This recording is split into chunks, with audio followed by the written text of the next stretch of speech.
Hey there, welcome to Take 2.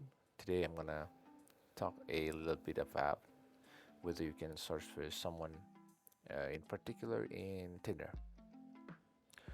So, as you can see, there is no search bars or whatever you use to search in this UI in Tinder.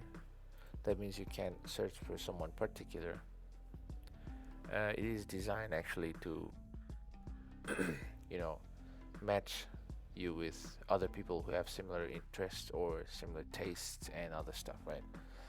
But there is always a way. You can use third-party websites to search for the person or someone that you're looking for. If you know their username or if you know their, profile name or account, something, right? There are lots of sites that can do that.